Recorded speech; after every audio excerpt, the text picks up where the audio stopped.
Salut tout le monde et bienvenue sur JeuxLab. Alors bienvenue sur cette nouvelle vidéo, disons une nouvelle série liée à la maîtrise de Vue.js. Ok, donc déjà bref parenthèse, si c'est pour la première fois que tu accèdes à la vidéo, je t'invite directement à nous rejoindre sur Discord, ok, pour bénéficier de plusieurs formations et pouvoir communiquer avec la communauté sur des différentes questions que tu auras. Et aussi, si tu n'es pas encore abonné, je t'invite directement à t'abonner ainsi qu'à activer la cloche de notification pour être au courant, ok, dès que je pose une nouvelle vidéo. Alors, qu'est-ce qu'on veut faire au cours de cette nouvelle formation? Nous voulons maîtriser un peu du Vue.js. Ok, nous allons commencer déjà à parler de Vue.js. Nous allons faire un projet pratique qui va nous permettre de pouvoir manipuler plusieurs fonctionnalités, plusieurs outils que nous propose Vue.js. Alors, ça sera une formation très intéressante, en fait. Parce que si vous vous rappelez, au fait, on avait commencé, si vous n'avez pas encore suivi, on avait commencé déjà une formation. On a fini la formation avec Angular et on avait utilisé l'API de iTunes pour pouvoir communiquer, au fait, avec l'API de iTunes.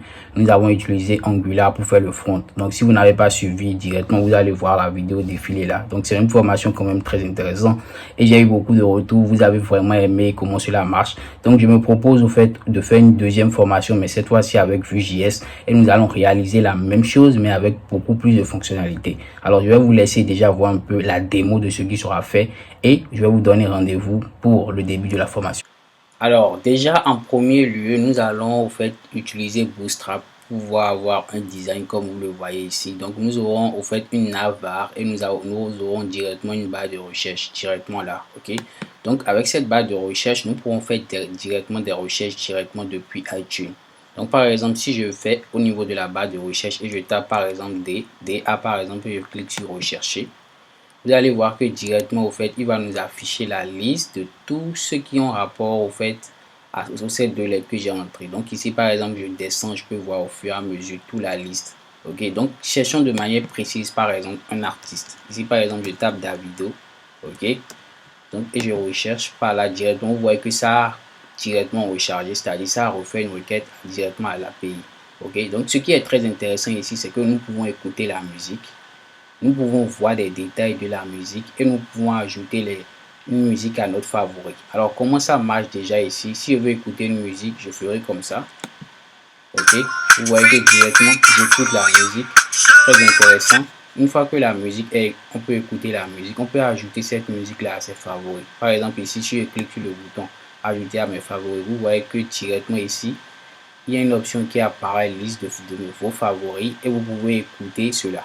Ok, pareil, le bouton écouter, le bouton voir détail. Donc ici aussi, je peux ajouter autant que je veux à mes favoris. Par exemple, ici, quand je clique sur ajouter, directement cela apparaît. Donc il y a une communication directement des composants. Ok, très intéressant. Donc si cet thème ne vous parle pas, ne vous inquiétez pas.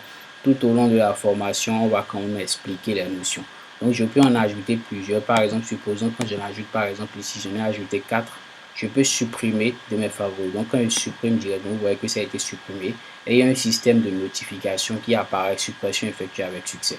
Donc si vous n'avez pas remarqué aussi, quand j'ajoute, il y a un système de notification qui est apparu là aussi. Ok, donc je peux supprimer tout ça de mes favoris. Ok, et je peux reprendre aussi l'option comme ce que vous voyez là. Donc ici, hop, j'ajoute.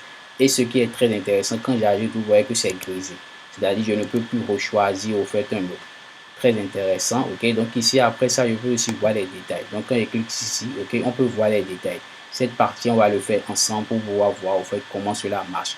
Ok, donc les amis, voilà un peu ce qui est à réaliser au cours de cette nouvelle formation. On se donne rendez-vous pour le début de la formation. Allez, peace.